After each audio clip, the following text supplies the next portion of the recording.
Assalamualaikum warahmatullahi wabarakatuh. Kami dari kelompok 11 ingin mempresentasikan materi tentang bahasa dan kebudayaan. Saya Amanda Rastia dan teman saya ada Trisardi Desita Mawiasi, Nadia Azara Putri, dan Siti Faradibah. Selanjutnya dibacakan oleh Trisardi. Materi yang akan dibahas, yang pertama ada bahasa dan kebudayaan, yang kedua ada hakikat kebudayaan, yang ketiga ada hubungan bahasa dan kebudayaan, yang keempat etika berbahasa. Yang pertama yaitu bahasa dan kebudayaan. Bahasa dan kebudayaan, bahasa itu merupakan bagian dari kebudayaan. Tetapi ada pula yang mengatakan bahwa bahasa dan kebudayaan merupakan dua hal yang berbeda, namun mempunyai hubungan yang sangat erat, sehingga tidak dapat dipisahkan.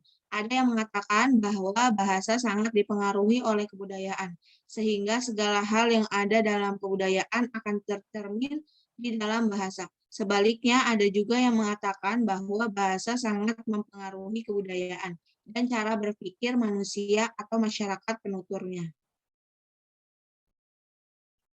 Yang kedua yaitu hakikat kebudayaan. Hakikat kebudayaan.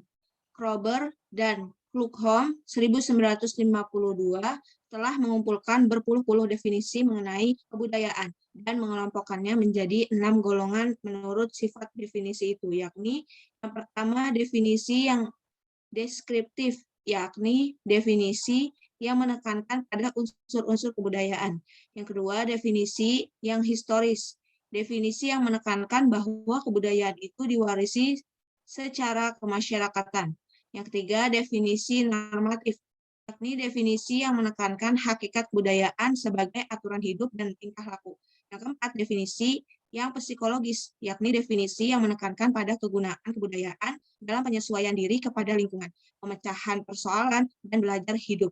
Yang kelima, definisi yang struktural, yakni definisi yang menekankan sifat kebudayaan sebagai suatu sistem yang berpola dan teratur. Yang keenam, definisi yang genetik, yakni definisi yang menekankan pada terjadinya kebudayaan sebagai hasil karya manusia. Pengelompokan definisi-definisi kebudayaan yang dibuat Nababan 1984 pun menunjukkan bahwa kebudayaan itu melingkupi segala aspek dan unsur kehidupan manusia. Nababan mengelompokkan definisi kebudayaan atas 4 golongan, yakni yang pertama, definisi yang melihat kebudayaan sebagai pengatur dan pengikat masyarakat. Yang kedua, definisi yang melihat kebudayaan sebagai hal-hal yang diperoleh manusia melalui belajar atau pendidikan.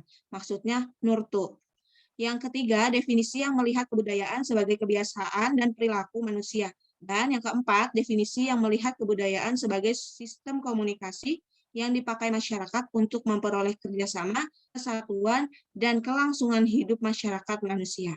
Selanjutnya, saya kembali.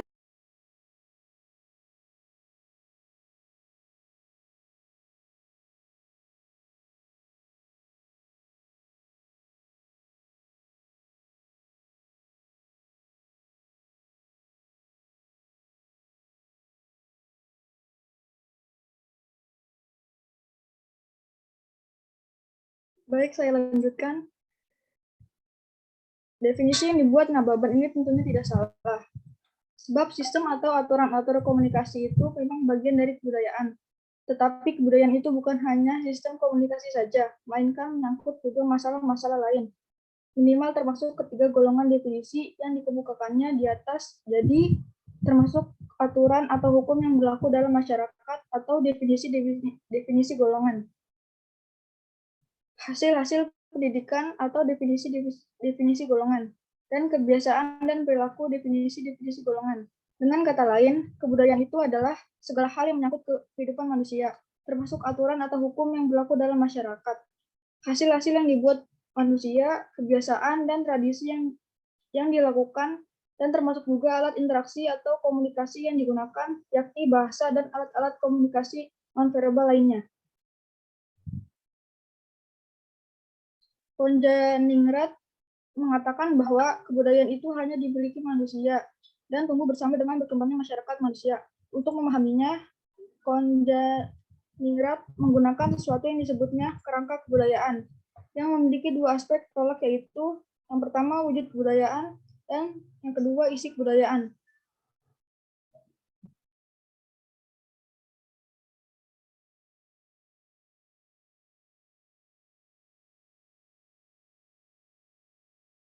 Yang disebut wujud kebudayaan itu berupa A, wujud gagasan,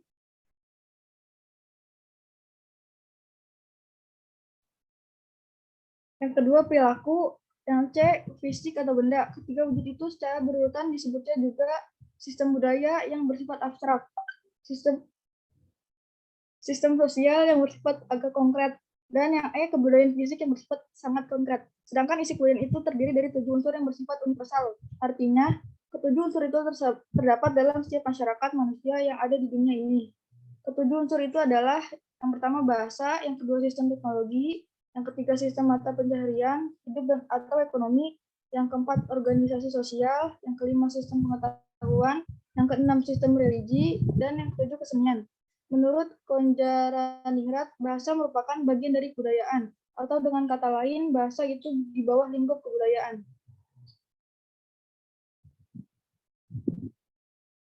Konjaningrat 1992 mengatakan bahwa kebudayaan itu hanya dimiliki manusia dan tumbuh bersama dengan berkembangnya masyarakat manusia. Untuk memahaminya, Konjaningrat menggunakan sesuatu yang disebutnya kerangka kebudayaan yang memiliki dua aspek tolak, yaitu wujud kebudayaan dan isi kebudayaan. Yang disebut wujud kebudayaan itu berupa wujud gagasan, perilaku, dan fisik atau benda. Ketiga wujud itu secara berurutan disebutnya juga sistem budaya yang bersifat abstrak, sistem sosial yang bersifat agak konkret, dan kebudayaan fisik yang bersifat sangat konkret. Sedangkan isi kebudayaan itu terdiri dari 7 unsur yang bersifat universal. Artinya ketujuh unsur itu terdapat dalam setiap masyarakat manusia yang ada di dunia ini. Ketujuh unsur itu adalah satu bahasa, dua sistem teknologi, ketiga sistem mata pencaharian hidup atau ekonomi, yang keempat organisasi sosial, yang kelima sistem pengetahuan, yang keenam sistem religi, dan yang terakhir kesenian. Menurut Konjaningrat, bahasa merupakan bagian dari kebudayaan, atau dengan kata lain, bahasa itu di bawah lingkungan kebudayaan.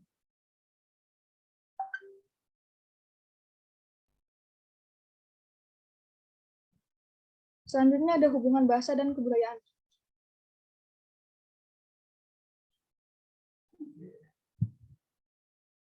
Massinambo 1985 menyebutkan bahwa bahasa dan kebudayaan merupakan dua sistem yang melekat pada manusia.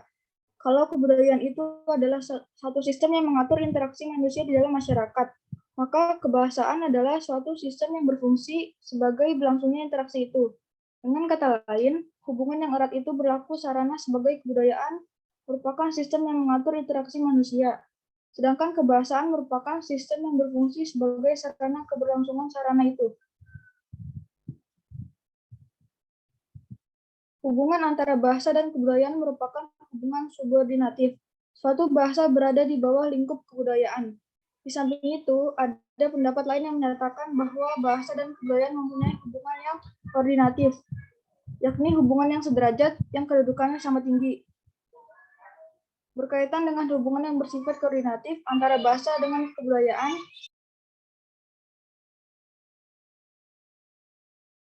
Massinambo menyebutkan bahwa bahasa dan kebudayaan merupakan dua sistem yang melekat pada manusia, karena kebudayaan merupakan sistem yang mengatur interaksi manusia, sedangkan bahasa atau kebudayaan merupakan sistem yang berfungsi sebagai sarana keberlangsungan sarana itu.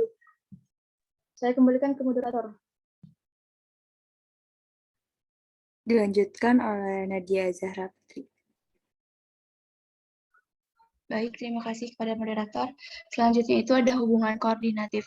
Fenomena menarik mengenai hubungan yang bersifat koordinatif ini, pertama ada yang mengatakan hubungan tersebut terikat erat seperti keping mata uang logam.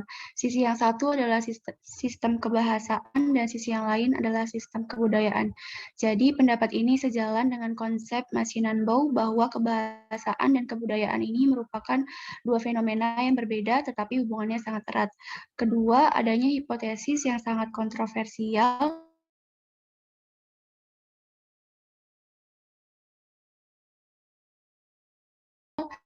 yaitu hipotesis dari Leavenworth. Dalam hipotesisnya ini dikemukakan bahwa bahasa ini bukan hanya menentukan corak budaya, oleh karena itu mempengaruhi pula tindak lakunya. Lalu yang kedua itu hubungan subordinatif, hubungan bahasa dengan kebudayaan yang berkaitan dengan perubahan bahasa yang diakibatkan perubahan budaya. Hal ini lebih menonjol pada aspek morfologis daripada aspek-aspek linguistik yang lain. Perubahan bahasa secara morfologis ini dapat dilihat dari beberapa segi, yaitu yang pertama ada penghilangan, yang kedua ada penambahan, yang ketiga perluasan, yang keempat penyempitan, dan yang terakhir itu pertukaran. Adanya hubungan tindak berbahasa dengan sikap mental para penuturnya ada dibicarakan oleh Kojaraningrat, seorang pakar antropologi Indonesia. Menurut Kojaraningrat 1990, buruknya kemampuan berbahasa Indonesia sebagian besar orang Indonesia, termasuk kaum intelektualnya, adalah karena adanya sifat-sifat negatif yang melekat pada mental sebagian besar orang Indonesia. Sifat-sifat negatif itu adalah suka meremehkan mutu, mental merabas, tuna harga diri, menjauhi disiplin, enggan bertanggung jawab, dan suka latah atau ikut-ikutan. Selanjutnya ada etika berbahasa.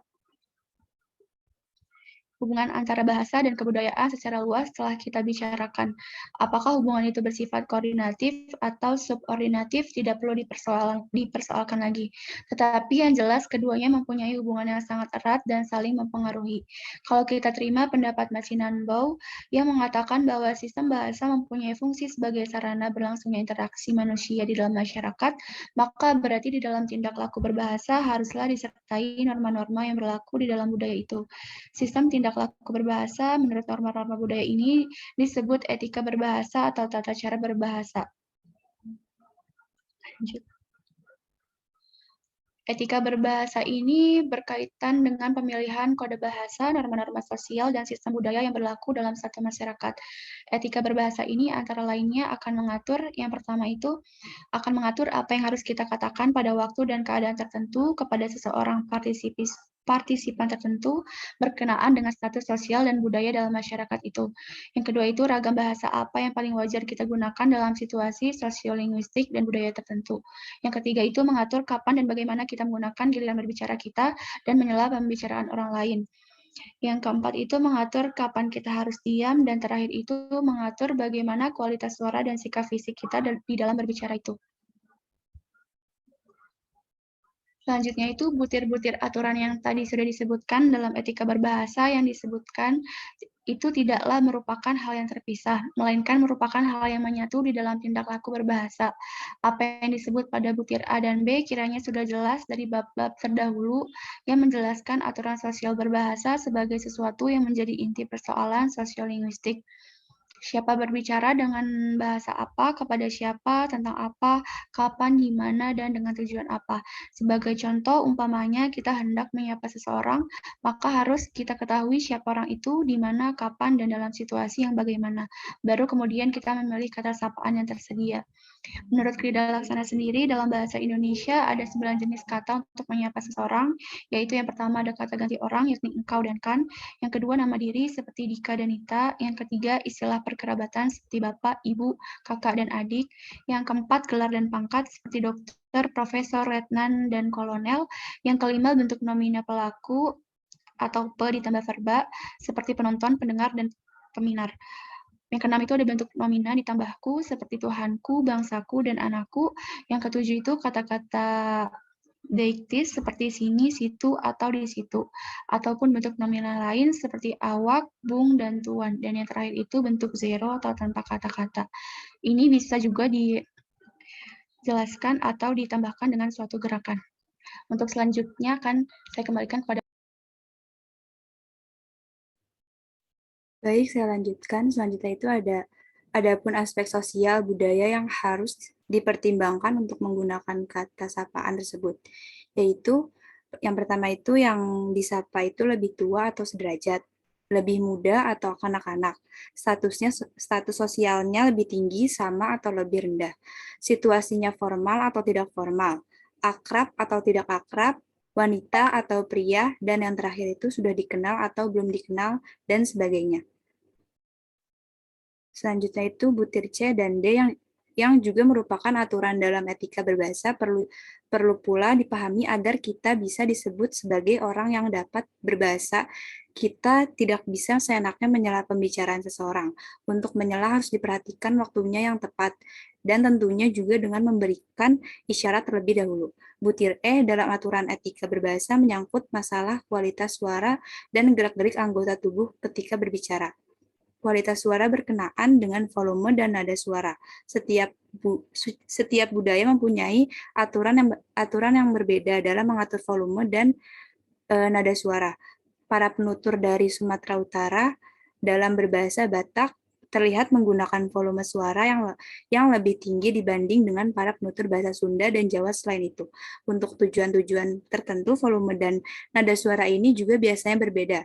Gerak-gerik dalam etika bertutur juga menyangkut dua hal, yakni yang biasa disebut kinesik dan proximik. Yang pertama itu ada kinesik. Yang dimaksud dengan kinesik itu antara lain gerakan mata, perubahan ekspresi wajah, perubahan posisi kaki, gerakan tangan bahu, kepala, dan sebagainya. Gerakan mata adalah alat yang sangat penting di dalam etika berbahasa. Contohnya di Amerika itu dalam interaksi perseorangan adalah biasa bagi pendengar untuk memperhatikan mata dan mulut si pembicara. Dengan memandang mata atau mulut pembicara, maka si pembicara akan merasa bahwa si pendengar memperhatikan ujarannya. Di Indonesia, budaya memandang mata ini tidak biasa. Malah jika dilakukan lebih-lebih oleh pendengar yang lebih muda, dianggap tidak sopan, tidak berbudaya. Selain itu, masih banyak lagi gerak-gerik anggota tubuh yang harus diperhatikan dalam etika bertindak tutur. Yang kedua itu ada proximik. Yang dimaksud dengan proximik itu jarak tubuh di dalam berkomunikasi atau bercakap-cakap, dan pembicaraan yang akrab dan tidak akrab antara budaya yang satu dengan budaya yang lain. Biasanya berbeda. Di Amerika Utara, dalam pembicaraan antara dua orang yang belum saling mengenal biasanya berjarak 4 kaki. Bila yang seorang mendekat, maka yang lain akan mundur untuk menjaga jarak itu. Tetapi di Amerika Latin, jarak itu biasanya 2 atau 3 kaki. Oleh karena itu, bila orang Amerika Latin berbicara dengan orang Amerika Utara, keduanya akan merasa canggung. Jika si Amerika Latin maju untuk mencapai jarak yang enak baginya, maka si Amerika Utara akan mundur. Malah Miller 1947 menyebutkan untuk menjaga jarak dalam berbicara dengan orang Amerika Latin. Orang Amerika Utara membuat halangan dengan meja atau bangku. Tetapi kadang-kadang orang Amerika Latin memanjatnya untuk mencapai jarak yang enak. Selanjutnya itu secara terpisah, kinesik dan proximik ini merupakan alat komunikasi juga, yaitu alat komunikasi nonverbal atau alat komunikasi non-linguistik, yang biasa dibedakan dengan alat komunikasi verbal atau alat komunikasi linguistik. Dalam kontak langsung, biasanya kedua alat komunikasi ini digunakan untuk mencapai kesempurnaan interaksi. Baik, sekian dari kelompok 11. Kurang lebihnya mohon maaf. Wassalamualaikum warahmatullahi wabarakatuh.